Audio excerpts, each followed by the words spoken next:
Hello friends and family, and welcome to the Cave Talk. Too often we see top-level talent rise to the occasion and wonder what that person has done to become the best. We hear about their achievements and what they've accomplished. However, what we don't hear about are the experiences they go through and the habits they've created to get there. Join me, along with my co-host Malik Amin, as we sit down with next-level individuals to hear how they achieve success, conquer their defeats, and the experiences they've encountered along the way. Resilience, grit, and authenticity, you're sure to learn what it takes to become the best version of yourself. What's going on, friends and family? Today's episode is sponsored by Constant Pressure Sports. CP Sports is taking the wrestling apparel industry by storm and is becoming a serious contender with the announcement of signing NCAA champions Seth Gross, Kyvan Gatson, and Lee Kemp as their official sponsored athletes. Let CP Clothing take care of your team apparel needs today and visit them at www.cp.clothing or follow them on Instagram at CP_gear to get a free design quote for your team apparel needs. CP Sports, baby.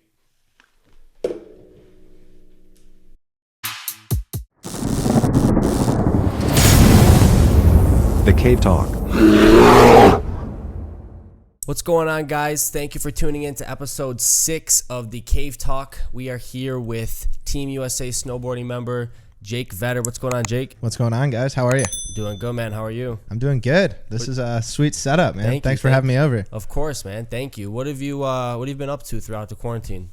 Yeah, so my quarantine started, I want to say the second week in March. I was actually in Switzerland, and we're just finishing up my season. I raced border cross for everyone who doesn't know, and that's like, I'll break that actually down real fast. Border cross is just like it's like motocross, but it's like on snowboards down the hill. You know what I'm saying? It's not right. The half pipe. I'm not Sean White. I'm not Sean White as much as I wish I was. Just kidding. Double McTwist, whatever it's called. I'm not doing the double McTwist, but I'm getting down and dirty, and I'm racing. But yeah, so I was in Switzerland, and we were supposed to train that morning. It was like a Thursday morning, and my coach came and woke me up at like 4 a.m., which I personally have never been woken up by my coach. You guys know, athletes like that. That's never a good sign. It's and the last person you want to be woken up by. Yeah, exactly. It's never something's always wrong if you're waking you up that late. Exactly. And I know this whole COVID stuff was like going on, and so we were having talks at night, but it wasn't like it was kind of just. It was like, this is not a serious thing. Like, everyone's like, oh, it's just this was in what, January, February? It was it was in March actually. March, yeah. It was. Jeez. It was, so I actually came from Spain, which was we were in it when we didn't know, because like we're not connected to the news or really. It's all like social media, I guess, but like you don't hear the day-to-day numbers that they're just telling everyone, right? Or like the hot zones that like before COVID was in the U.S. It was like really hot in Spain and you know over in Europe, and so literally I was in Spain. And my parents were telling me, it was the week before the Switzerland trip. I was like, because we were just finishing up the season. It was like a crazy, just like I was ready to go home. But like, I was trying to get placed 10th in the world. And so it's like I had to nail this last competition. Right. But my mom was calling me. She's like, dude, Spain's like a very hot zone. She says, like, you guys are like locked in, like in Spain, you might not get out of there. And I'm like, especially in March. Holy shit. Yeah. And I'm like, no, what are you talking about? I was like, no, we're fine. I'm like talking to my coach. He's like, no, like we'll be fine. Fast forward to literally when I get woken up by my coach, he's like, hey, like pack all your stuff. Like last night, like our president made like a remark saying they're gonna like shut down the travel. They're gonna like in a day they're gonna shut it down. So we're gonna get we're getting out of here ASAP. And like I'm like, what about our competition? Like we're literally about to compete Saturday. It's the World Cup final. It's not like. It's not, you don't just like pull out really. It's like, it's a big contest. Right. But sure as shit, we did pull out. And so right after we pulled out, Canada pulled out, but all the other guys competed. And so technically we just lost points though. Like it's in the whole world, like it all goes down to a point system. And so it's not like they just like counted us in or whatever. No, how many qualifiers are there like within a year?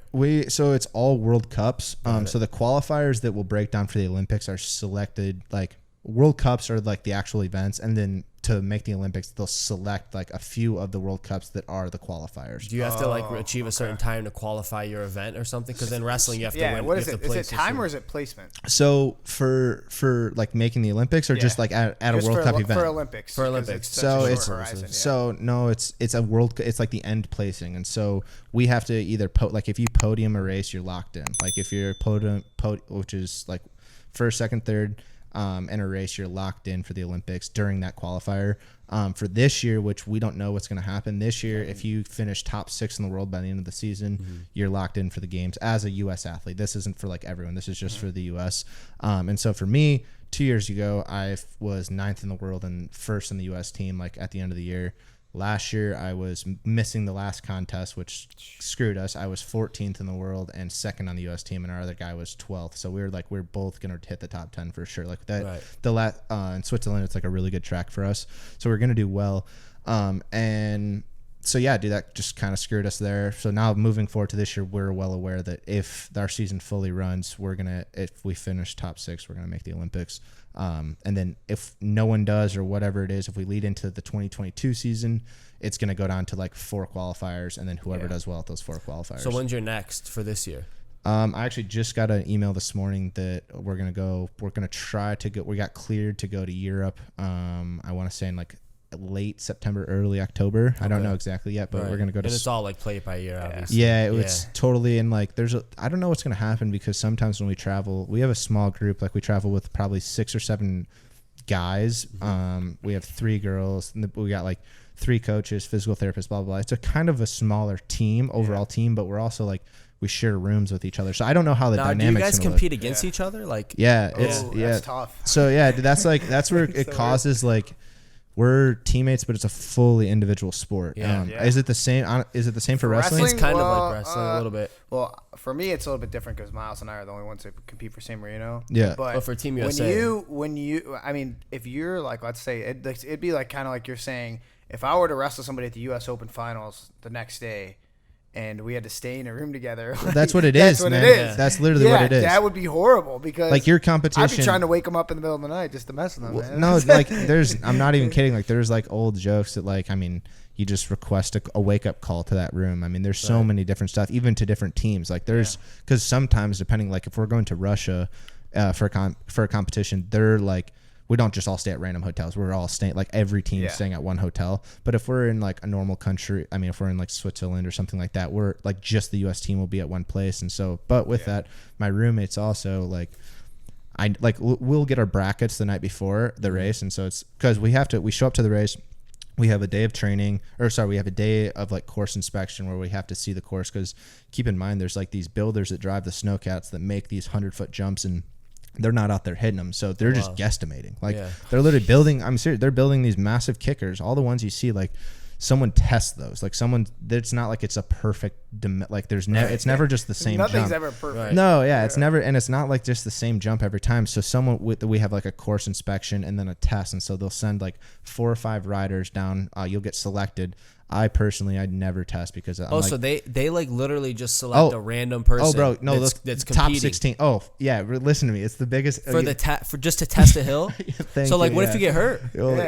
You're just you're like, just done. Yeah, you're just out of it. And so my coach personally, my coach does like he wants me it's weird. He wants me to test because he says it's like an extra 3 runs on the course because we don't get to like. Before I race this course, I probably take 8 runs on it, like not that many, just because like. And it's probably the day of, right? It's day before. So you're those like 3 days of like the testing, the training, the time trial, which is the qualification, because they only select, there could be 80 riders in the world or 100 riders in the world there, but they only bracket to 30. They only race the top 32 that get into the brackets, and then it's 4-man brackets, and then you race down the brackets from there. So what do they do? Like, how do they expect you to practice? Like, let's say you have an event in the middle of March. Mm-hmm. When would you get there? Like, if the event was March 15th? It's like it's like a 7-day thing. And so you just get like acclimated to the time zone and the time change. Well, it's elevation. I get when we're traveling, like in March is the end of our season. And so we were already going to, like when I was in Switzerland, I was on like the end bender of my trip. So I was like, it was the last week of like a 5-week trip. Got it. And so every week, like let's say on Sundays Sunday or Monday we're traveling. It's always either Sunday or Monday we're traveling. On Tuesday we get there, it's a rest day. Wednesday's testing, Thursday's training, Friday's qualification, Saturday's like the live race, and then Sunday pack your bags. Like sometimes there's either, depending on it, there's a double race. That's why I said Sunday or Monday we travel. Mm-hmm. But if it's not a double race, Sunday or Saturday night right after the race, you get home, pack all your stuff, and boom, you're everyone, like all the athletes are hitting that airport at 6 a.m. the next day, and we're bouncing to another country, and we're like racing again. So when you say training, is that like, because you said you only get a 2 few hours runs on the course? 2.5 hours. That's it. So like when I start, like you literally show up to a track, and it's like a 1 minute track, and you have roughly like with counting jumping on the chairlift. I mean, it's keep in mind it's an individual sport. So when it's like when it comes down and there's freaking Chinese kid trying to like in line, I'm cutting him 150% in line. Right. I don't care. Like I literally don't care. There's no rules. Like it's like I'm getting as many laps that my body can allow me to get in that. But is that become a problem? Like, has snowboarding athletes complained about that? Because like, could you imagine going to like an event and like you get 2 hours on the mat and then that's it, and then you have to compete? Well, it's just different. Like I definitely think it's different in Europe. I feel like there's a lot more. But like when you like go to like United States compared to Europe, I don't know if Jake can attest to this. Like in Europe, they're just anything kind of goes. Anything goes. Anything goes. Like if you like shove somebody out of the way, they're not gonna give you like too much of like a fuss about it. Just be like, all right, mind their own business. But if you like start pushing people in the U.S., like dude, it's they'll start coming back at you. Like talking just about that when we train in, we'll bounce back to the competition. But when we're these people in Europe, man, they like even little kids, they'll just straight up like there's no like single file line. It's just like wherever that entrance, everyone's just like trying to get to that entrance. What do you mean, little?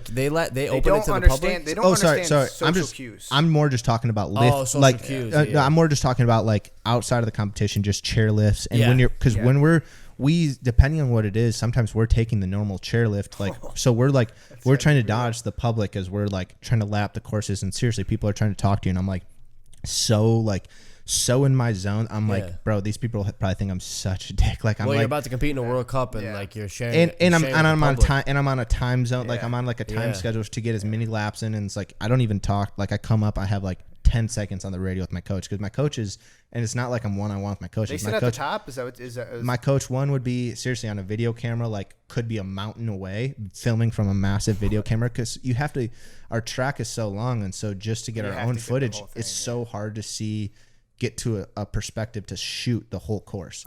And so until then the TV, we don't get the TV footage, which they just have the camera following us until the end of the race. And so for actual training purposes, we need that footage before. And so we have a coach they're all on radios. And so our training is, I've like adapted to when I was earlier on, let's say we had 5 hours of training when we show up to a course, we'd maybe have the whole day. And so, but my coach always was like, hey, the next level, man, you show up and like, I started working on showing up to a brand new course and just like trying to have it 100% perfect in like 2 runs. Like trying to just like, you take one inspection run where you're just slipping through the whole thing, memorizing it, sometimes filming it. Like the night before I'll film the whole track. And then in my bed, I'm watching the track, I'm memorizing. We have the Oculus, whatchamacallit? Oculus Rift. Yeah, those things. The VR, sorry. The VR, and we put the VR on and you can like actually watch the track and stuff. Really? So it's pretty crazy, the technology that we're getting for this. But with that, you have to like it's like studying. I tried to like I've learned this throughout my career, but like, dude, it's a full-on job, man. Like we're like to do it right through the best guys in the world, like that you want to be in the top 3 in the world and like win the overall. You're literally studying. If you're not studying the footage, you're getting your body worked on to make sure you're feeling good for the next day. Because and that's another thing. Is like the travel hurts so much on your body, dude. You're just like, because we don't get a day. We get maybe 1 day to recover, and like literally that day, it's like we all rush to the sauna wherever we're at. Well, I would think mentally too, because you're you're like trying to, you're drained. You're training, and then you're also trying to figure out like, okay, I gotta avoid these people. I don't have time to talk to these people. Yeah. Like that can be mentally draining too. And now it's like, it's funny. I work with like a mental coach on this side, and we just talk about like how it's an individual sport, but there's a respect level there, but like it's also like, man, this is my career. I don't care about your career. I'm sorry. Like it's like what is your like? No, man. It's like, this is my career. It's like, 100%. So like literally, individual sports are so selfish, which is, it's good and bad. But you got to learn to like in real life have that off switch and just like not. But you have to be in those when man. you're in. You guys know, man. It's freaking. It's crazy. I was actually talking to Cam. I saw Cam here the other day, and he was we were talking about just how like crazy it is. Just individual sports, man. It's just cutthroat. Yeah, absolutely. Yeah. Especially once you get to the like international stage. So once you get to the international stage, and I feel like this is just for any sport, the level of respect between opponents is just way higher. Like, 100%. Somebody in college, like it's like, okay, you shake your hand, like, oh, that kid's like, excuse my language, but that kid's a bitch. Like, yeah, whatever. But like, I feel like I got really humbled at the international level because every time like I wrestle, the guy like, pats me on the back or like it's hugs different. me after the match. Like, yeah, it's just different. Well, it's like because you what both you just want said to win. earlier. Yeah, you both want to win, and you respect the other guy wants to win. Well, I think too. I'm I'm not just gonna lay down for you, but yeah, I think they understand too. Like, and that stage, like you said, it's a full-time job, so they understand the work you're putting in because they're doing it too. Exactly. Yeah. So that's why there's a lot more respect at that stage. Yeah. Also representing the country, depending on which country you're from, like literally, like I mean, China. If you're not performing, dude, I seriously see these athletes that are brand new to the sport because the Olympics are going to be in China, and so they're brand new athletes to the sport. Yeah. They're trying to like. In border cross specifically, like in half pipe and slope style, it's more of a gymnast background, like trampolines and stuff. So which is like the trick stuff. They can literally learn to go straight and jump while they're in the air, do 4 flips, and then just land on the board. It's not necessarily snowboarding. It's seriously, it turns into gymnastics, right? Or being a gymnast. And so for us, there's so much experience that comes into racing because there's drafting. There's just. I'm doing so much more when I'm riding of watching other people. I'm trying to pay attention. Well, How many people are racing like on the same course as you when you're at a time? Yeah. So normally it depends on the track. 4 is the normal right now, and that means that the brackets cut to 32 people, which I was talking about earlier. Now, if it's a bigger track at the Olympics, they run 6 wide, which you means have to win that whole heat, like so top 2 advance every time. Top 2 advance every time. So like you can be sitting in literally 4th place, and that could be the money position for 75% of the course, which many people don't understand. Like you could be on TV and be in 4th place, and it's a draft, man. People don't realize. My grandfather actually used to race NASCAR, and he relates this so much back to like racing cars. The draft is such a thing, and people don't realize that just on like snowboards and like your actual body position, how much the wind affects you. But like we're trying to get in such an aerodynamic position and like right behind someone, and when you like bounce out of that, you have to be ready to pass them or lose all your speed. It's to like make or break. And so there's so much that like mentally is like experience that we study on. And I see these athletes, especially the Chinese ones, that come in and man, their coaches are like, literally like, one, if you don't perform, you're like, you and your family are out. Like you're like, you have to perform. There's a different level of pressure. Stupid. It ruins the sport. It's stupid. And then I feel like that's a lot of China athletics. It's not what it's about. I think. Oh yeah, you could finish. Well, no, sorry. Then they go down, and then they break themselves on the course. They're not even like they'll go hit 100-foot jump, dude. I've been training my whole life to like hit that jump perfect. I know what I'm doing. Like. I'm not worried about it. It's just because I know what I'm doing. These guys, they come off and they're so out of control, and I don't want to race. Like just because you're from another country and you get the opportunity to race against me, it's like you're in danger of hurting me because if you come off a jump and they're just like super sketchy and hit me or something, like that's completely dangerous. Put your life in danger. Yeah, 100%, 100% jump, 100%. Like there's like it's like no jokes when you're like I don't ride with people that are like unless if we're actually competing, but training wise, there's only even on my team there's like 2 guys that like I train with because it's just if someone's having an off day, I'll literally say no. Like, dude, you're sketchy. It's like you're sketchy. Bro, like you are so sketchy. Is there anybody from Michigan that trains with you? So on the U.S. team or no? So there's a guy from Michigan, Nick Baumgartner. He's 38 or 9 now. He trains. He's up there from the UP and.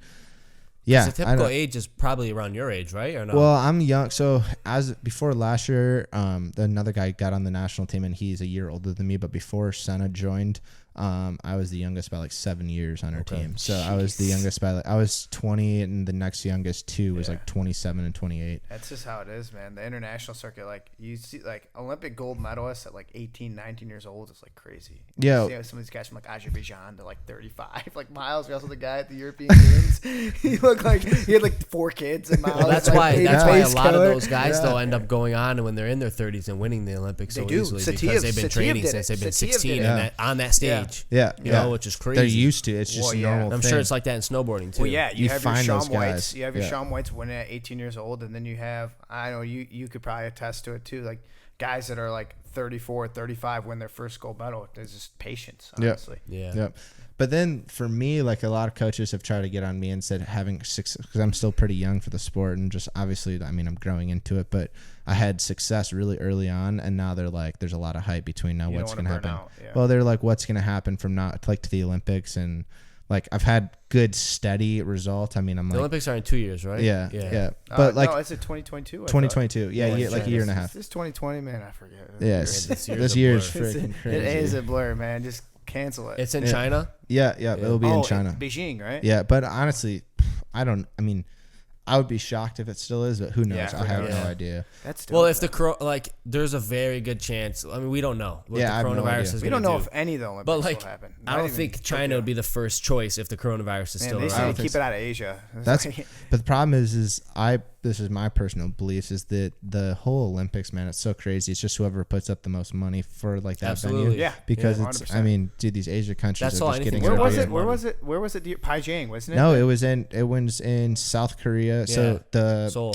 Yeah, it was in Seoul, but summer's supposed to be in Tokyo, Seoul, and then before that, the Winter Games was in, the summer was in Brazil. South Korea is way. Beijing, wasn't it before? It wasn't. No, Russia. Sochi, yeah. Sochi. And South then before that, though, was though, again Beijing China. for the summer. What? South Korea is way cleaner than China. Oh, South Korea is beautiful. Oh, yeah. South Korea. Shout out to all my South Korean friends, man. Yeah. We stopped. It is, man. On the way to our honeymoon, Allie and I went to Bali in Yeah. Indonesia. Oh, that's sick. So like on the way there, we stopped in South Korea for like a few hours. We didn't leave the airport, but like the airport's sick. The airport's so sick, but it's so clean. Like, and I'm an OCD freak. I love to be like super clean. Yeah.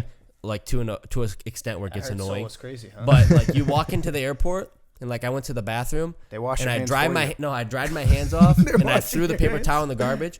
Dude, like a janitor came out of nowhere and like just grabbed the paper towel out of the garbage and put it in another garbage, and so it's always an empty, clean garbage. Yeah, that's actually crazy, dude. Funny story about South Korean airport. I was in that airport when I was like probably 15. I was coming home from China, and I don't know, man. I'm traveling. I had like a friend, but I'm not with any parents or like coaches or anything. I'm literally traveling by myself at like 15. And one of my buddies, we went to like the KFC, and all we knew is like not to drink any water. Like don't have the water. That's a number, like that's a rule anywhere, like outside the US. Bottled like water only. France and like that. It's like Right. water, sink. Yeah, absolutely not, dude. You literally won't get off the toilet. That's happened to me in Belarus. Almost every time you just don't, even if you don't realize it, like even depending on the place, if you're brushing your teeth with that water, it can run your. I wonder what the hell it is. That's what gets you. Like, what do you think it is? So. Sergey was trying to explain it to me, but obviously the language barrier is just a little bit different. But I guess I was talking to Kellen about it too. Kellen Russell is coach at Michigan. I guess it has to do with your body not being adjusted to the bacteria in the water. So it might not be harmful to people that live there. Yeah, they're immune to it. But your gut bacteria is probably not used to like it's basically foreign. Like think of just foreign bacteria entering your body. Yeah. So I'm maybe sure it might not be your bad. gut could probably it might handle not anything. be bad, but your body thinks it's bad. Yeah. So that's why you get food poisoning. Right. It's not necessarily that it's bad for you. It's just your body's tricked into defending against it. So for me, it was a rough couple days in Belarus. Yeah. So get this. I was in the airport and I went to KFC and I ate some chicken. Like, I don't know. Which is huge over there. Dude, yeah, it's huge. And honestly, I'm not KFC's I don't eat fast food, but it's yeah. like, I just needed some. I mean, so you just need some food, Yeah, and so I'm absolutely. like, hopefully some breaded chicken. Like it actually looked like KFC, Yeah. and I'm like, oh dang, let's get it.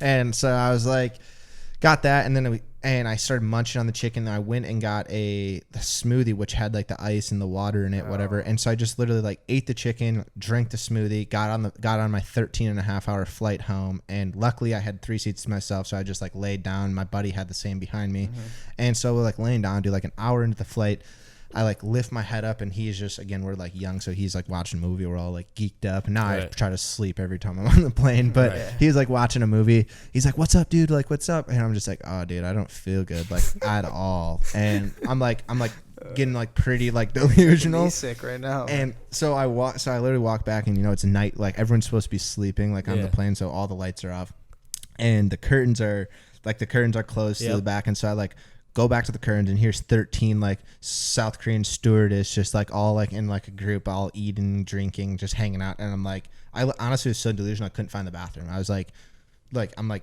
really sick. And so I'm like, one of them like looks at me, and I'm like bathroom. I'm like, ooh. And I literally, dude, I had food all poisoning. over the plane, dude. Yacked all over the ground, all over the plane, all over. What? There's like 13 of them all in that like one area. So I was puking. Almost got on like one of their feet. I'm pretty sure. Then I just sat down and they started like giving me bags and they started cleaning up. Like, were they laughing? Well, they were screaming. They were freaking out. How long ago was this? Oh, I was like 15. Could you imagine if you did that today? Oh my god! Like during all of this. So here, they'd shoot. They would have thrown you off the plane, bro. Hear me out. So I like seriously puked a lot on the plane, and then I fell asleep on the plane, landed in LA, and got in LA, and just like I missed my next flight. Went by the bathroom, and I was so messed up. They almost didn't let me through customs. He's like, "Are you okay?" And I'm like, "Dude, I'm telling you, I'm just like dehydrated. I just need some like water. Like I'm good, and I'm good. Just like let me through."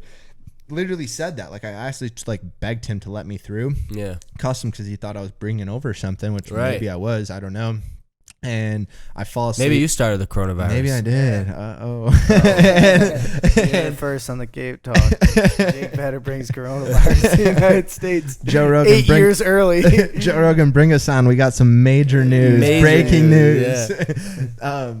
No, and so I literally I fall asleep like next to the bathroom in LA for like 13 hours. I just fall all my bags, my laptop's out, everything. No one took anything, messed with me, and I just like woke up, missed my flight, which I didn't even care about. But I felt like a new person. It was crazy. Yeah, I was super sick. Humbling.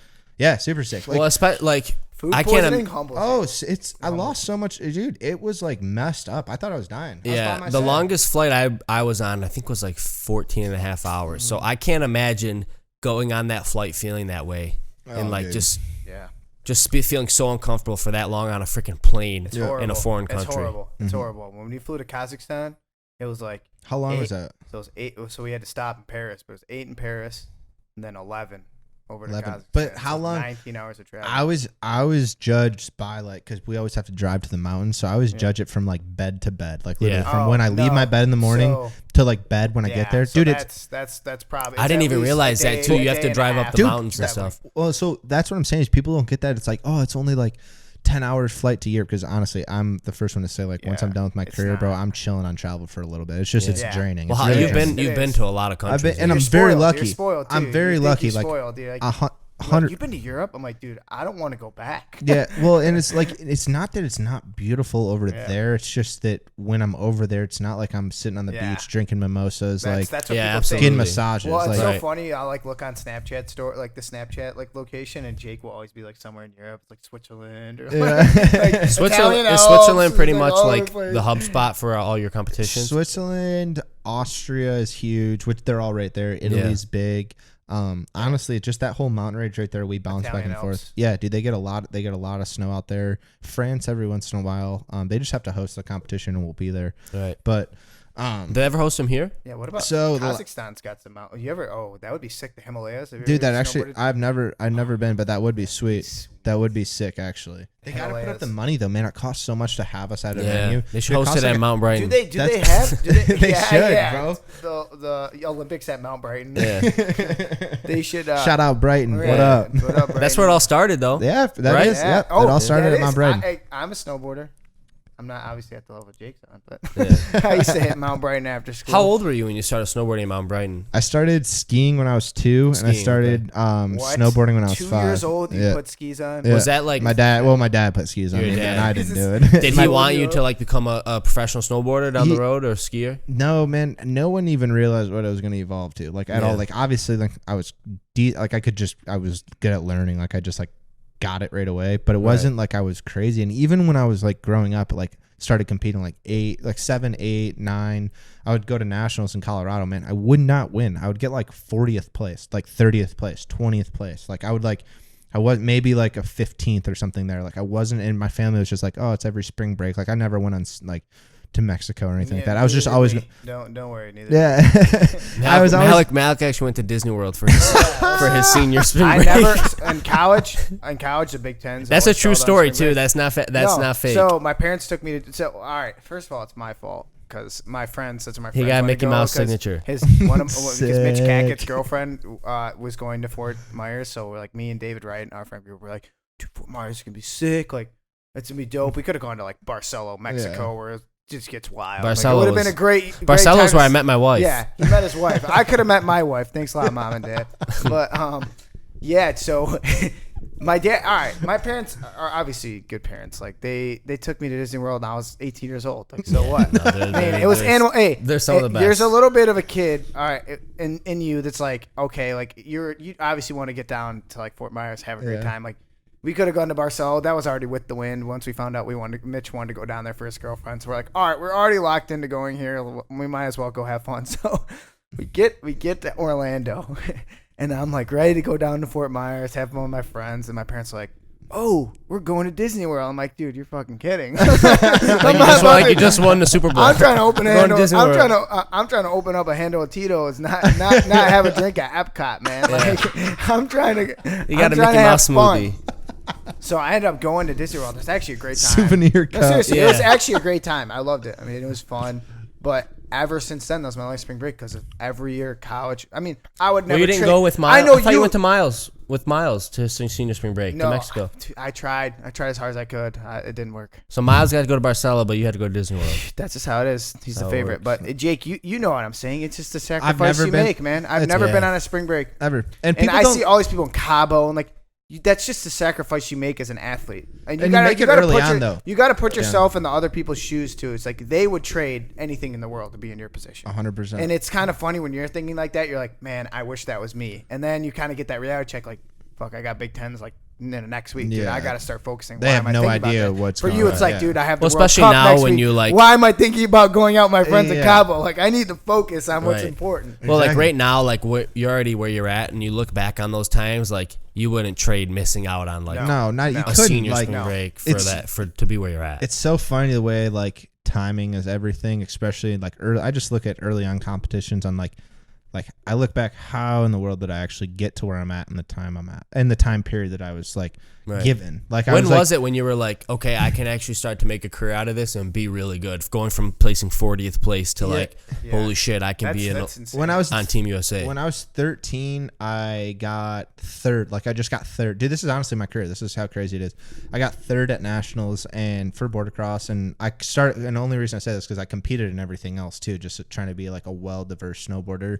But border cross was like my get-go, and so I got third there, and we knew a girl who was Carly Shore and her family. Like Carly Shore, she was from Michigan, actually from like Milford, and she was from Milford. She's old. She was a little bit older than me, dog. Hey.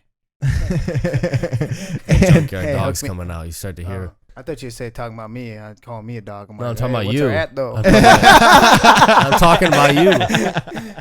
I am talking about me. Not talking about Ruger. I thought you were talking about Ruger. This guy has a dog. But go ahead. She's from Milford, whatever, and so she was on the U.S. team. She actually went to the Sochi Olympics for slopestyle, and so all I'm saying is her family was in the network of the U.S. people because you got to be in the network. I mean, yeah, you got to be good, but dude, you got to. I'm not saying it's the only way, but you got to know people, man. Yeah. Just like in my world, man, everything is like I'm from Pinckney, man. I literally like I'm serious to where that's what I look. I break it down to like how the hell did I get? We make fun of Mount Brighton, but that's literally that's where sick though. Like that's a sick story. A trash landfill, bro. Everything in my life is just like I see an opportunity and just like, bro, I'll run with it as much as I can. Whatever it is. If it's a person, if it's this like fucking podcast, whatever we're doing, bro. You take you take it, you run with it, and So yeah, when I was 13, I got third at nationals, and we called Mo, who is Carly's mom, and we're literally like, okay, how do we get anything out of this? Like, what's the next step for nationals? Like, obviously I hit the podium, but like, nationals is one time a year. Like you have to do local, like I was the best in Michigan. And how old were you?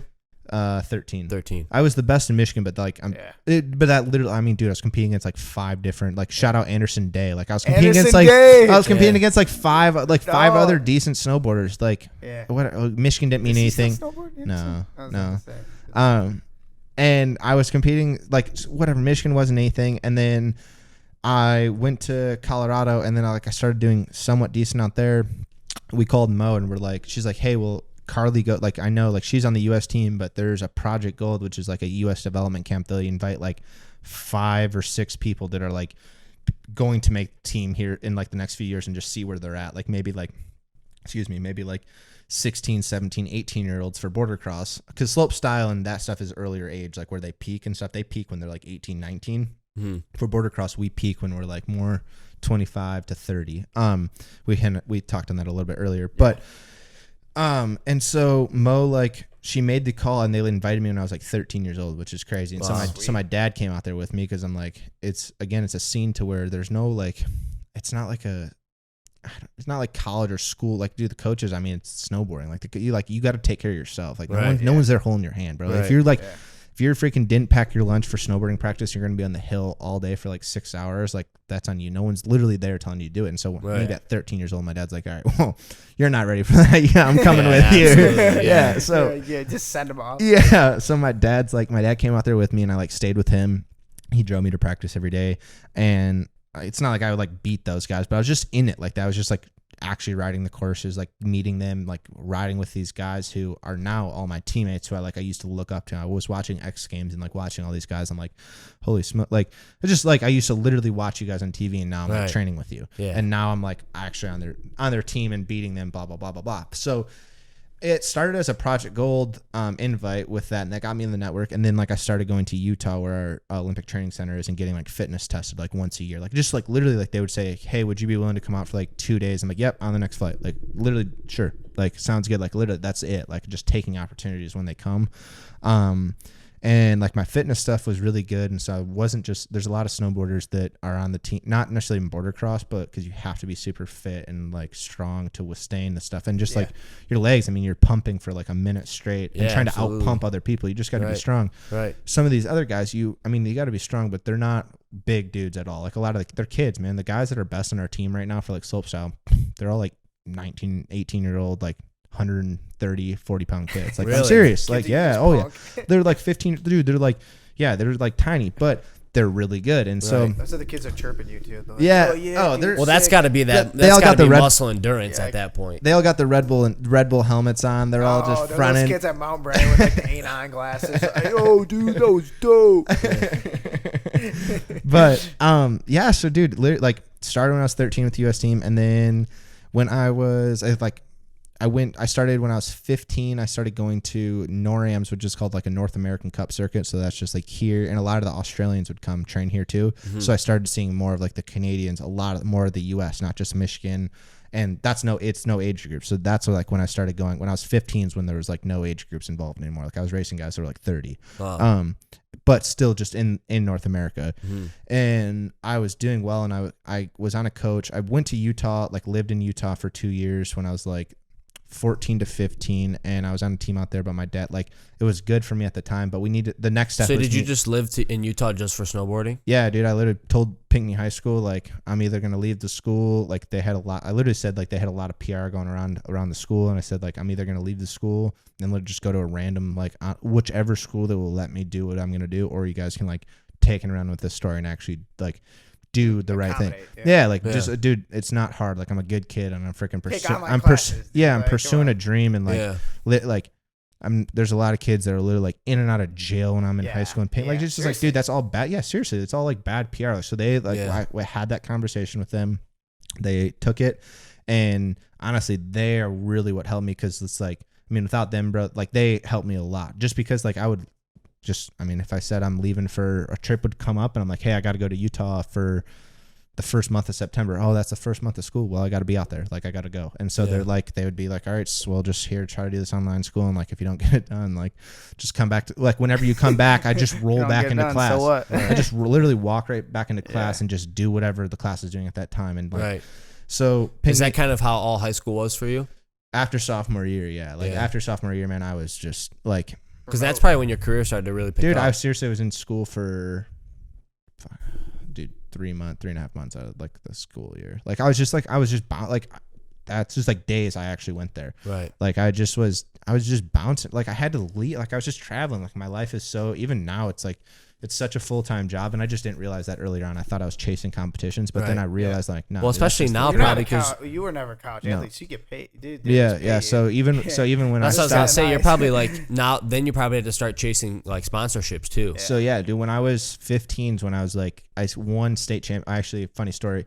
Because you can race border cross in states, like it's like a state championship thing in high school. And so my brother was really good. Like we both raced during all this. And so my brother, while I was in Michigan, he's 2 years older than me, and he was always super fast also. And he just never had more of the competition drive that I had. Yeah. And he was like, I was a freshman, and we were at Alpine Valley. It was like the state finals or something, and he was like literally set up to win the thing. It was like me and him. There's four people, and like my dad took a picture. He's like, holy shit, like you guys used to train together, but this is the first time you guys are actually racing together. Like that's like when the individual sport breaks down to all the way to like brothers. You know what I'm saying? Like it's literally for the title. Like we're just racing. So you race your brother for a title? Yeah. And so, did but you let him win? Well, so I was in front. This is bad. I was in front, and Alpine's got these little shitty jumps, bro. That place sucks. They literally, bro, they're so bad. Alpine, what you got to say about that? Yeah, for real. I said that on purpose, bro. They're literally bad, like, ugh. And so they built this like ice jump that's like this in the middle of the track. You're going like, I mean, it's a small course. You're going like probably like 20, 30 miles an hour at it. And literally I wrecked myself. I just was in the lead and completely wrecked myself. And my brother's behind me. And so he had, in border cross, everything's on a split decision. He had a split decision to like either land on top of me, and your boards have really sharp edges. It's like a knife. I mean, you can honestly hurt. You can hurt people. And absolutely. So, he's like, you literally completely land on me or like wreck himself. And so he chose to wreck himself because it's like he lands and like you blow up. You just got to freaking avoid the carnage yourself. And so he wrecked. Fast forward he was a junior and I was a freshman. Fast forward the next year, he's a senior. I'm a sophomore. I just freaking breezed through the states, man. I've literally won every single race. Who won that though between you and your brother? Well, no, so someone else caked on through and just really? Oh, dude, it was like the Vedder brothers. Freaking, my brother he had like a GoPro. He got down, launched the camera. He was on like the news for freaking out. Like was he mad at you? Oh well, he was. Oh yeah, he didn't talk to me for weeks.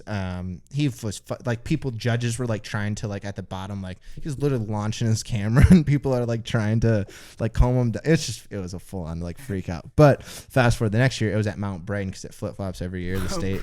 So it was at Mount Brighton and I was a sophomore, and this was like literally I rolled through. I did like 2 competitions before like that. Went to the I was in Colorado, flew in for the state meet, came in, breezed through, and won and left that. But right after that, like I made it public that I like had like was getting endorsements now, and it's not like it was massive contracts early, but I was getting paid. Like I was like companies were endorsing me to be a part of their brand, and so that's like did the school, like I told the school that, and was that illegal as a high school athlete? Well, they just couldn't.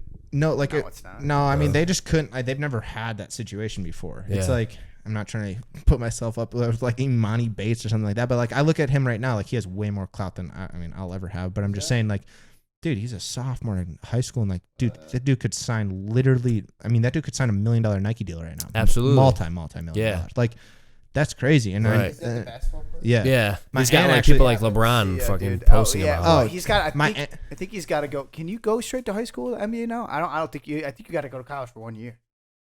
I think he's got to go to school. Yeah. Nick was talking about it the other day. Sorry, hold on. Yeah, you're good. I don't know about that because if it doesn't pan out, like, you could. I guess you can always go back to school. It's just at the school, Pinckney. I mean, they've never had a situation to where they were like. I mean, I don't think they ever will after that either. Well, yeah. I'm not trying to say. Jake's gonna have a huge statue. Unless me and Malik will go to Pinckney High School and take over the wrestling program. Oh, you should. God, they should. They just become like insanely good. Like we would just have to recruit low. Mitch would be so pissed. Why the hell? Are you guys doing anything with wrestling on? Well, for me, obviously, like you said, it's an individual sport. Yeah. Focus on myself right now, but I don't. I have plans for. I can't really see myself coaching, to be honest. I don't think I'll coach. I like helping out. I have no problem helping out for free. I'm like an open book when it comes to that. If somebody asks me about something, like I'm very unorthodox. I'm not really, fundamental. He's a Tony Ferguson of wrestling. I guess you could. That's a good comparison. Or like it's somebody like Zabit, a crazy guy. But so I don't know, man. I have the drive for the sport definitely as an athlete, and I definitely want to see like the sport grow and people do well. Like obviously people I care about, I love seeing people I care about do well, but I just don't know if I have the patience. No, for sure. No, I feel drive to put that in to slow it down. Slow it down. Yeah, you operate at a different pace. I love this. This is what I love doing. Yeah. I honestly like consider like doing broadcasting because that's what I love. Yeah, I love to like call sick. wrestling. Like that's sick. Or like call sports because I could truly feel like the passion. Like you probably feel I it would too. honestly. You I feel have the the same. passion. Yeah. When you feel passion for sports, it's a lot easier to do it. Like when people are like, "Oh, seamless." Oh, okay, this takedown. It becomes authentic. There's another 2-point takedown. Oh no, especially in wrestling. I'm like, this is a takedown. I'm like, getting hyped, and that's what people want to hear. Yeah. Well, in wrestling, there's no like Flow Wrestling has started to become like the media outlet of wrestling, but there's not anything like there's nothing above that. There's nothing above that. Yeah, there's nothing. Go above it. To compete. There's no the cave's above that. Yeah, the cave is above There's no Flow. like UFC. Like the UFC did a great job with their PR. Like what Dana White did. He's a genius. What the UFC is unbelievable because you're literally paying to watch two people kill each other. Yeah. But I think crazy. I think what wrestling is missing, and we talked about this in a previous podcast with Pat Downey, who is on Team USA at 86 kilograms. But they're missing the WWE and the UFC both do two things similar. They're not promoting. Well, they have a story behind each. There's a story built behind each match, behind each line, behind each matchup, anything. Like there's in wrestling, nobody knows that story unless you wrestle. But you could tune into the UFC and there'd be so much content on like McGregor versus Diaz. McGregor versus Diaz. Like Diaz is like not. Well, I mean, he's obviously an elite fighter, but he's nowhere near that. UFC is my favorite sport. Or they did like mine too. Yeah, I love of course. That and soccer. Obviously, I love soccer too. But or they did like in the UFC when Masvidal fought Diaz for the BMF belt. They had The Rock bring in They don't do that in the sport of wrestling. Wrestling needs to get away from the old ideology of.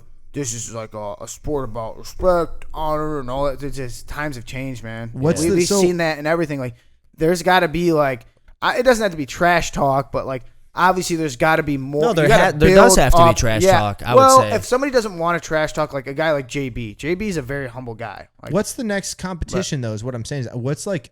They need to do college. cards. So what I'm saying is like in college though, like after college, in the Olympics. So it's like us. I'm looking at you. We're on the same level. Yeah. Like it's like you're going to the Olympics and then it's Olympics. That's it. There's no pro wrestling. Yeah. It's failed. That's why a lot of the wrestlers that do compete at the Olympic level go into the UFC because that's it's literally that I would literally say the UFC is like the professional wrestling. Seriously, it translates. Well, it's turning into it. A lot of the top guys in UFC literally are every single wrestlers. guy except maybe Israel Adesanya and like Jan. Wrestling background. Yeah, and then no, even Khabib has a wrestling background. Yeah. Khabib was a wrestler in Dagestan. But like you literally look at all the UFC champs. Oh, Volkanovski and Holloway. Neither of those guys wrestle. But you literally look at majority of the UFC champs wrestling all Americans, wrestling like Cejudo, Olympic gold medalist. Especially if you boil it down to the like UFC event number 9, it was like the heavyweight championship. It was like 2 wrestlers. I forget their names. They're Couture. Randy Couture and Brock Lesnar. And Brock Lesnar. Yeah, Lesnar. Big dudes. Lesnar literally went from the WWE not knowing like shit about fighting and literally crushed. Yeah. He got submitted by Frank Mir his first fight and then literally beat Randy Couture, beat the hell out of Frank Mir, and then like won like 3 straight. He only fought 6 times in the UFC and he defended the belt 3 times. Like, that's crazy. Wrestling has a huge. They don't. Literally is that it after after the Olympic level for snowboarding? There's like we have we have competitions though, so that's what I'm saying. Is like, do you guys have a World Cup? Yeah, we do. We have the World Championships, which but like here's the thing, it's kind of like snowboarding. So like there's the World Championships, which is obviously important. Then there's the Continental Championships, the Europeans, the Asians, the Pan Americans, and then there's just tournaments. There's no circuit. There's ranking tournaments. So for you, it's like your ultimate goal is to qualify for the Olympics, obviously. Yeah.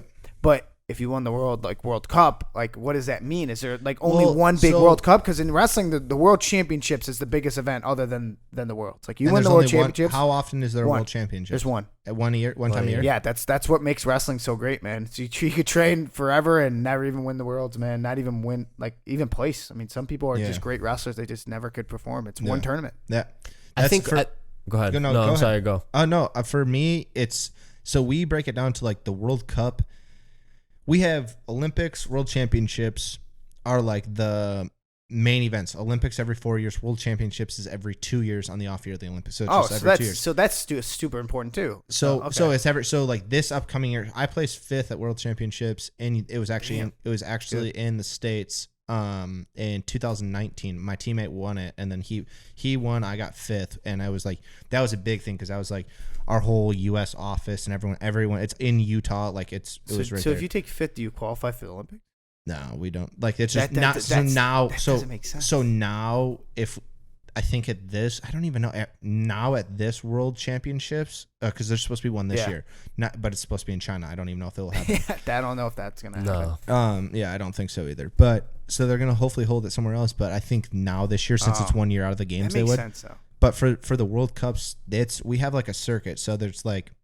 We get paid every World Cup. Like you get top 10 get paid every World Cup minus endorsements, and we'll have roughly 10 competitions a season. That's 10's on being the most. Last year we probably only had 6 with the due to like weather in a few of them, Corona at the last one.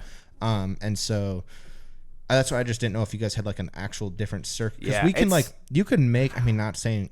The living comes from endorsements. You got to be smart on the back end. Wrestling is one of the. You're not going to get paid off prize money. Yeah, people just do it. Like we were talking to Jordan Burroughs about it. Like he could be if he was as good as in another sport as he is in wrestling, dude, he'd be a multi-millionaire. Yeah. But just the fact of wrestling just doesn't pay. Man. Yeah. It's just not marketed well enough that there's not enough money. And of course, there's huge like CEOs of companies that were wrestlers, but they can only do so much. You know, they only have so much money and like. They're not just gonna pour it all. Well, brands aren't gonna sponsor wrestlers if there's no attention. You know what I mean? Which was worse for me. They don't sponsor foreign athletes, so for me it's really hard to get sponsors. Like a guy like Miles and Stevan, they're moving away. Like Adidas and like Nike are moving away from sponsoring foreign athletes. I don't know. Their brand is foreign though. It's just foreign recognition though. So like. It's just so weird. weird. It's weird. It's I didn't weird. know that. It is weird. Adidas and Nike are worldwide. Yeah, that's weird. I didn't know that. I think it might just be Adidas, but you got to think like not like somebody like if you're in Russia, like you're near like San Marino, and somebody sees Adidas, it's not going to get as a big a public reaction as it is in the United States, especially because social media in the U.S. How big it is and how far the United States is ahead of everybody with social media. So I can see where they're coming from, but it doesn't make sense to me. But I think what wrestling is missing, like we said earlier, is just like hype. They don't have like if I'm wrestling Malik, okay, and let's say we're both Olympians. Yeah. There needs and Flo needs to go out there and they're doing it now, but they're not doing a super good job of it. They're doing like 3. They're doing like 3 matches. They need to do cards like fights, like UFC cards. Like you know how they have like boom, boom, boom. Right. Yeah. Take note. And there needs to be story behind the match though. Yeah. Like you have to know actually break down that fight. Right. Me and Malik are wrestling. There's no rankings. And like there's a world ranking system and that's it. Yeah. That's it. And Flo does like rankings of their own, but it's like 8 of the top 10 guys are from Russia. Yeah. Because Russia's so deep and it's such a big country. It's like you need to give fans something that they can like relate to. Like even though like if you have like a guy like a college guy or somebody's like you gotta at least like show their accolades so people understand like the matchup. Like let's say somebody gets an upset. How the hell is somebody supposed to know that if you don't know either wrestler? Right. Seriously, like Dake and Chamizo, like for us, we're like, dude, that's gonna be a super great match. Like Chamizo, multiple time you might not even know who the world hell they championship. are. Like you know what I mean? Kyle Dake, Kyle Dake's a world champ. Like people don't I know you know guys like Luke Reddy. Yeah. I know the boys. Yeah, that's all. The Brighton bubble. That's all that matters at the end of the day. No, I'm just kidding. But like seriously, like I wish though. You don't even watch UFC. I didn't even have to watch follow the UFC to know like Justin Gaethje, real deal. Yeah, knew that. But he was a wrestler, so I knew who he was. But they make them. I mean, it's on, like the title fight. Over. What was the title fight like last night? The Brazilian dude. Dude, that dude's a bad motherfucker, man. He beat the hell out of that guy at Cejudo's weight, flyweight.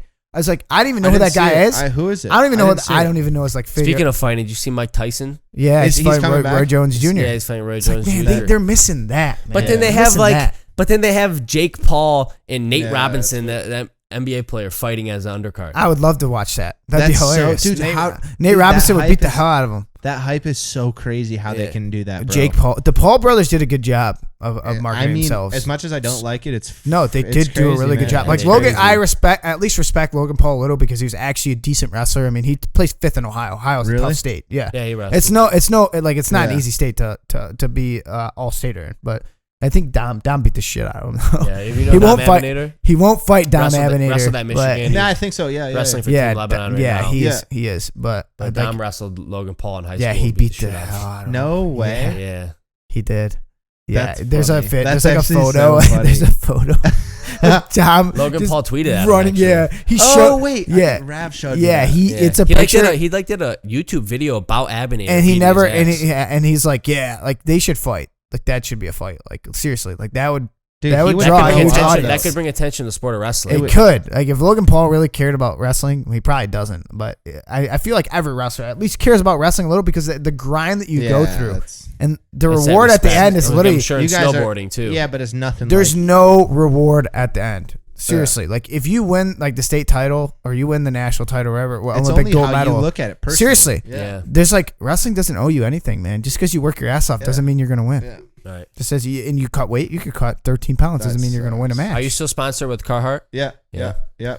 You working That's on any more? sick. What'd you say? You working Carhartt, on any baby. more sponsors throughout all this? You have milk too. Milk. Yeah. So actually, This actually guy is just signed with sponsored them. by Milk. Actually, everybody. yeah. It's, just re-signed with them last week, which is You gonna sweet. give out any more Those- free milk those- for you? those- Did Cam get it? Did Cam won Did that? Cam win that? He did. Did win he that. get the milk? No, Cam that probably guy. just never even hit anyone up. He doesn't know what he's He's too doing. cool for school these He days. doesn't Yeah. know what he's doing. He probably thought it was a joke or something. I don't He know. literally he won like a year's worth of. Free milk. I will take that Chocolate milk. year's worth I'm of serious. milk. Give it to I'm me. serious. I'll How take does that? it. I drink How does that chocolate work though? Not How do you for win a me. year? I laugh so hard. I They'll, laugh so like, hard. monthly supply I'll me. see like his like Jake Snap stories, and he'll just be like sponsored by milk. This is before I knew he was sponsored by milk. This guy's drinking milk all the fucking time, man. What's going on? Like his bones must be so strong. And then I see like sponsored by milk. I'm like, okay, this. So makes how do you sense. like pursue those? Like, do they reach out to you, those sponsors? Yeah, so I have an agent in Birmingham, who he does a lot of like more like my attorney paperwork stuff. He's also an attorney. And then Darren McCarty's business manager. We actually share the same business manager. His name is Nick. Nick's a good dude. And so and then I'm also now working with another agency out in New York. And so honestly, kind of bring it back to like taking the opportunities when they're there, like, dude, and it's evolving, which is sweet to see now. But when I was 15, man, I'm cold calling CEOs. I don't care what company it was. Like, Yeah, literally it's a just, grind. I'm like, yeah, like, hey, is there any interest to support? Like, Bob, like, literally just so much of a grind. But throughout that, like, I've developed deep relationships, like more than just like the money worth. Like, so someone giving you $15,000 for a year for this, for like, let's say just one endorsement for that, or like a lifelong, like after snowboarding, what it is, like what they can do for you. For example, Myers, like Myers, the grocery stores. Like I'm like in with him. Martin is with them as well. Yeah. But like, it's is that a lifetime sponsorship? no, I'm actually not endorsed by them at all right now. But it's just Mike Martin is. he does something with them. I don't know. I think he does camps or something with them. Awesome. But what I'm saying just about that, like, I also have so many different products. Like I have a comic book that's coming out. I've just evolved so. I'd love to see that. Have you seen any of that? I saw a little bit about it, but I didn't know. Like I can never tell with like Raven and our friend group, like if they're serious or they're joking. So I had no idea if that was like a real thing. Like somebody made that up. Hold on, let me. That's I'm gonna pull this so up real funny. fast. So yeah, we got hold on. We got dude. I have a lot of stuff right now. It's A lot of things in the mix. Well, it's just so it's evolved. It started as like for the company. So like these people, Who's your first sponsor? The first one honestly came from the first connection. Like the first guy who actually like believed in me. His name's Joey Crump. He's from Arkansas. He's a big time like insurance guy down there. Oh. But he got me linked in. Like he personally like helped me, but he again was like, no, there's a bigger picture to this. So he actually got me my first corporate deal with auto owners. Insurance. I So saw that. auto owners was like my first like real deal to where it's like, I mean, you're signing paperwork that like literally you cannot like. I'm really weird about like social media or like, you know, if someone has your phone or something. Once like, you dude, sign if that someone contract, if someone posts something that yeah. like they're not chill with or you didn't sign, dude, everything Gone. times 10 is gone. Yeah. Like Yeah. so it's you like. I learned that really early. Like you're And just that's like your livelihood. yeah. Yeah. So like you sign in that, but you also have to know the repercussions. It's kind of like an NOI for Yeah. us. When you're signing to wrestle at Michigan, you can't post whatever the hell you want, bro. You're under contract. Yeah. Seriously, you're under contract. Yeah. That's what it is. Well, anytime a contract's involved, you're signing something away. You're signing something exactly, away. exactly. Your rights. Freedom of Exactly. speech. And so that was like my first one, but then that's just like I just started seeing more to where I could go, like more where I could just I don't know, like Evolve is like, I don't, my whole thing has all been like based around Michigan, which is really weird. Yeah. But my whole story is from like me growing up in Michigan. So all of my companies, like Carhartt's a Detroit company. Auto Owners is, I don't work with them anymore, but Auto Owners is a Michigan-based company. Right. What's some other ones that I'm really, my comic book, Milk is an actual, like, it's the United Dairy, it's the whole country, but the branch, like the Michigan like region sponsors me. It's so actually they get it is such a funny sponsor. They get 6%. They get 6% from like, they get 6% from marketing budgets out of all dairy sales to help the dairy farmers like actually like keep milk sales. That's a going. good spot. It's a good thing. And so then they just endorse an athlete and to say like, hey, this is good. Right. Yeah. So hey, milk, I win. Yeah. I'm a big milk guy. Mount Brighton is another one. That's a huge one for me just because they're owned by Vail. And it's where it started for you. And which where is it started. Cool. So there's a big story behind there. Riches. And then, but with like, again, that comic book is now going to be in all those, like and as long as my merchandise as well, like in Mount Brighton, in all these stores. You're going to be a comic? So I'll reach on that. He's dude. Gonna be sorry, my mind isn't like, dude, I comic. have so much stuff. No, I have my own comic it's being wrote about my life, and so they have. Damn. It's they like illustrate you and everything. Yeah, it's the whole deal. Dope. I want to find it, man. It's deep in here, the cover frame of it. So the JV stuff. Does Carhartt make that for you? No, that just so it's separate? No, this is separate. Oh, can this camera? I want to make sure they can see this logo. So you put it up to this one. No, you're good. Yeah, just turn it that way. Yeah. So this is a little bit. Oh, that is sick. That's awesome. That is so sick. So right here, and then I'll show you. Damn, guys. that looks like anime, man. I like the. Don't show that to Stevan Micic, man. He'll want one. So look at that right there. Bauer and Chalice. That's so for like, dude, there's so much in baby. this. So see the Michigan outline too. Yeah. So there's so much, and then that's so like much my detail. character. Yeah. But then the goggle frame right there as well. Right. You see like the. I'm gonna have to get a. I see it in the back. I'm gonna have to get a signed copy. Dude, I got you. Issue number 1. I got you. That way, one day when it blows up, I'm gonna frame it. So get my own. I'm gonna have a podcast recording studio in my next house. If you give me the number 1 copy, that's going on eBay. Listen, no, I'm dead serious. I'm dead serious. So this is the comic book market, and this is where again I talk about those opportunities. This is where like someone called up my agent who he knew him or whatever, and was just like, he's a friend. He's like, hey, he's like and again, everything is just knowing people, man. That's it. Like Absolutely. Everything is literally just who you know. Right. And again, even if people don't support me, I know so many just owners of whatnot. Like it's crazy. And he hit up my guys like, hey, would you be like, we're doing one on Darren McCarty's life, like a whole series. Would you be willing like to have Jake sign and do one with his life?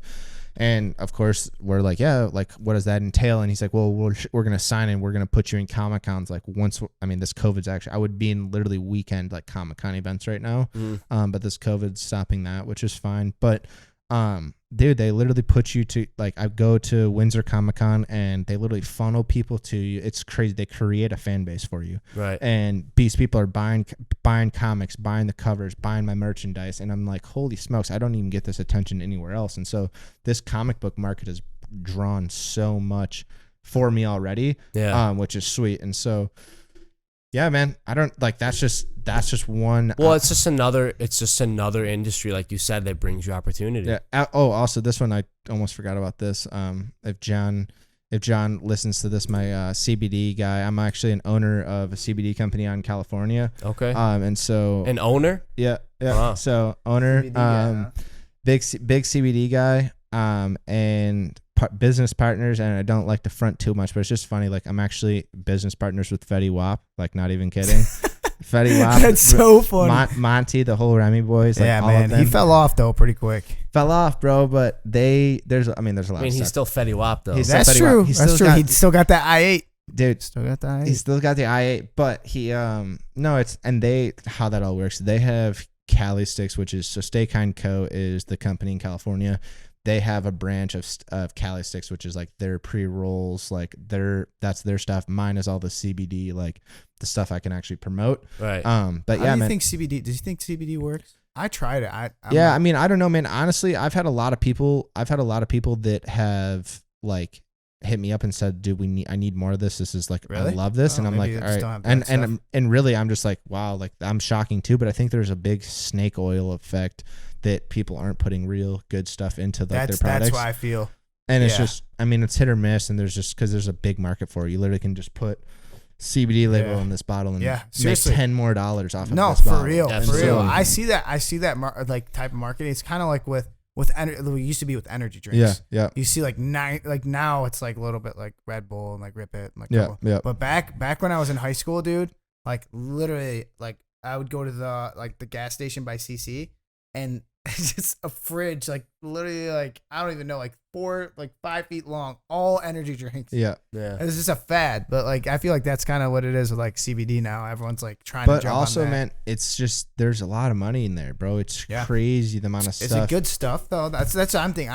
I tried it and it was kind of like stuff from like Amazon, so I don't really know if it's good. I got you, dude. I wish I would have brought some. Yeah, I could. I was like with wrestling, dude. Like you just fight through a lot of shit, man. It's like if your back's bothering you, so what, man? The guy next to you, his back's going too. Yeah. Are you like? I know a lot of people though that live by CBD. Like, dude, there's fighters do literally like Nate like Diaz. not even like advertising it. They literally use it. That's what I was saying is like I have my friends, a couple of my friends' dads who are older, and they're like, he's like, it actually hit me home when I'm like, because I'm like just I give it to him for free. I mean, I get it. Like I just the amount that it's fun for me because this ownership of this company, I've had a few different business ventures, but this company is like, I mean, it's an actual freaking running company. So I can literally just hit it like, hey, I got friends. I need 10 creams and 10 tinctures. Like, just send them at the house. He called me today. He's like, hey, I got some merchandise for you. Just made like all different like Team Vedder merchandise just randomly for me. I'm like, oh, sweet. But like, it's just like the connections. But he sends it to me, and like literally my friend's dad will be like, hey man, like I actually really need some of this cream like today. And he was like making it on like such a time schedule, which hit me. I'm like, dang, you're really relying on this, which is crazy to me. And that makes me feel good though, because it's like it's actually working. And so man, it's fun for me. And it's just, again, the end goal is just, I mean, they're gonna sell it eventually, and so it's just and you're fun. You just keep creating more opportunities out of it too, and that's huge. What's fun about snowboarding. Some different markets are you get tied down to like one thing. For snowboarding, man, I'm a sole individual. I can represent anyone. I can actually go represent another different company in the same field. It's just like and that's just honestly, I've been working on developing a really good team though, because that comes from like having good attorneys, having people that are on your side, because it's hard as an athlete not knowing. You gotta have an army behind you. Yeah, dude. And I've lost, dude. Actually, I left this out. That's crazy. My first big contract, I lost like half of it. Really? My first big contract, I'll even say it. I won't say the name of the company, but dude, literally, I was like 16 years old, $50,000 endorsement deal, and just completely like cut off the table. I got half of it up front, which is sweet, but like. $25,000 for a 16-year-old is a lot of money. Yeah, but what I'm saying, Malik would have spent it all on games. Dude, are you? Excuse me. Can we turn the camera real quick? I spent it all on games. Look at that. That setup's pretty sick over there. It is a six man. I probably would have spent it on honestly like a car or something, bro. I would have been rolling. Well, that's what I mean. I would have been rolling up to CC and like Rolls Royce, like what up?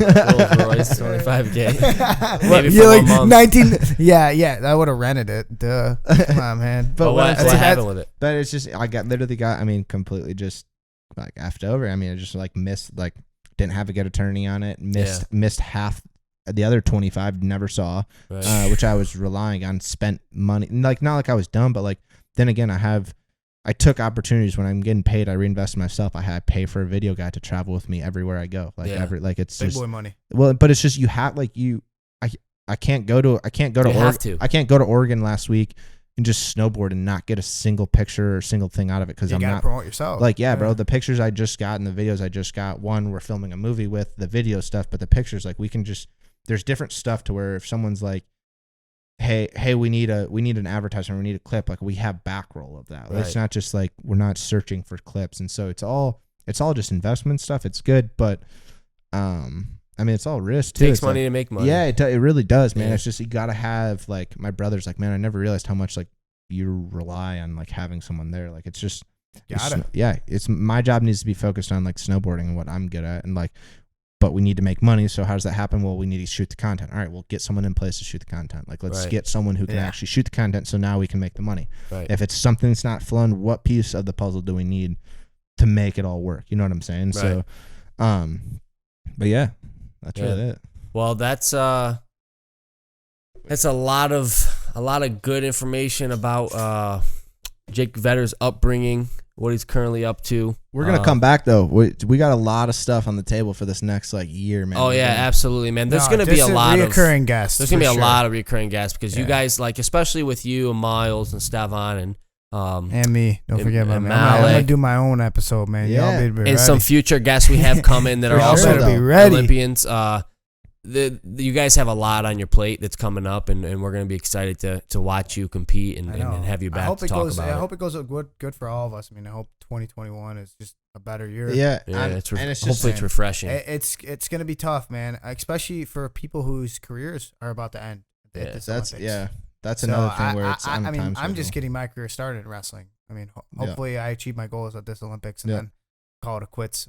Well, you never know. I know what you're saying though. So like if you achieve you your meet your goals, once you achieve your goal, man, what's like I'll refer to again, like Jake Herbert said, once you like achieve your goal, the next day is the hardest day of your life. Yeah. What are you gonna do after that? Yep. So obviously when that day comes, it comes. But I would like to. But bring on that day. Yeah, bring on that day. Bring it on, man. Yeah, seriously, but like 2021 and for you 2022. I mean, I hope that all this happens, man. Be devastating. I mean, you work your whole life and then all of a sudden, like time or like literally like COVID pushes it back. Like who knows if anything. Well, it literally happened for you guys. Yeah, like literally happened. Like so for me, it was a little bit different. So I didn't qualify yet, but going on that plane to Hungary or about to leave for Hungary and then knowing that like, okay, if this is going to be canceled, the Olympics are going to cancel. Kind of like a sigh of relief for me a little bit. Yeah. So I was having a little bit tough time mentally for sure. with the weight cut and just how everything was going. I was like, man, 65. I was going from 160 to 143, and I was like, I had to wrestle. And it's just a sport, man. It's just how it is. So it's tough. With them taking out weight classes for the Olympics. Obviously, wrestling is one of those sports that was on the chopping block in the last Olympics. So they took away weights. So it's just part of life, man. You got to suck it up and do it. And I was having a tough time, and I was talking to my parents, my mom, my dad.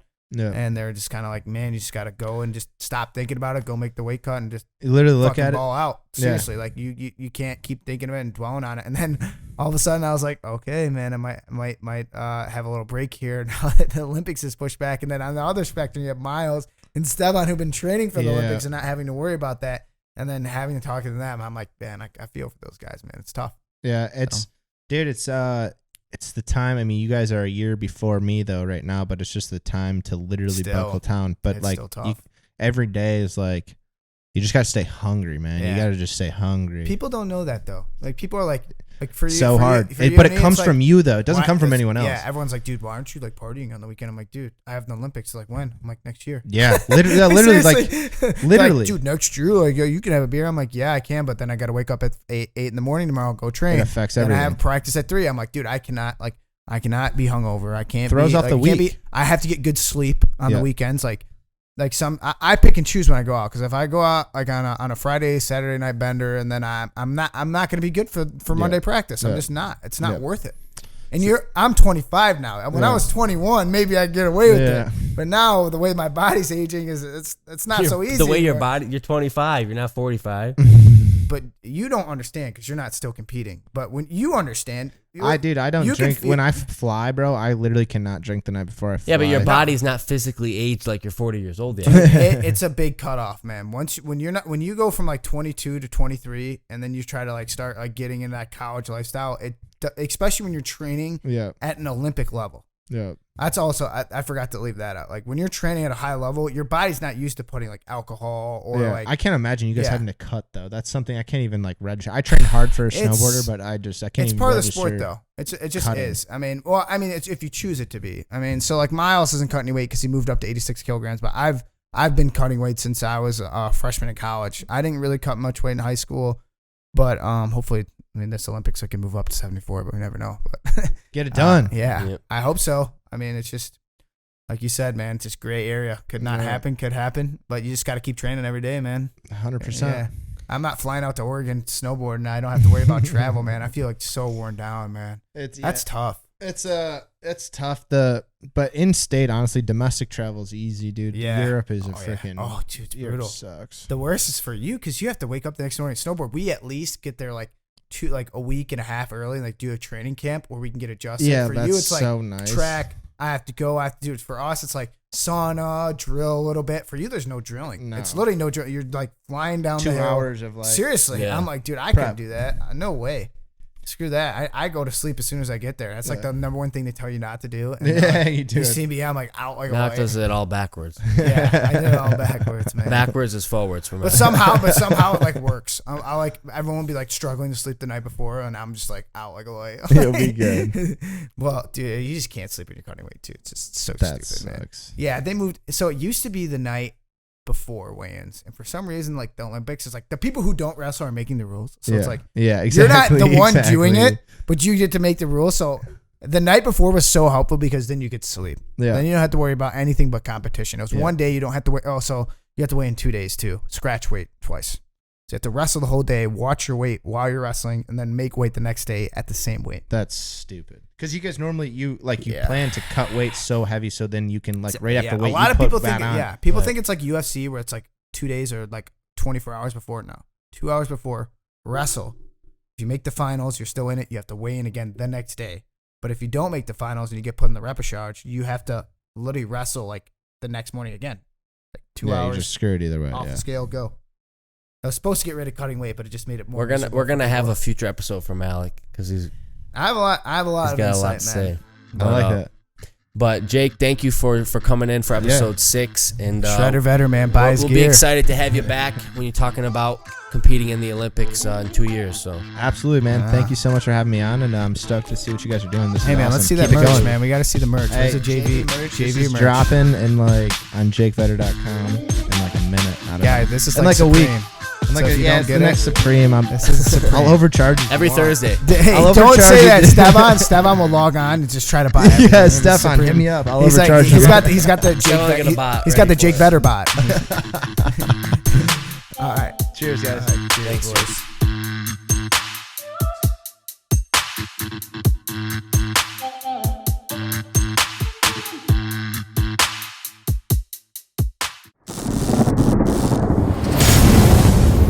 The Cave Talk.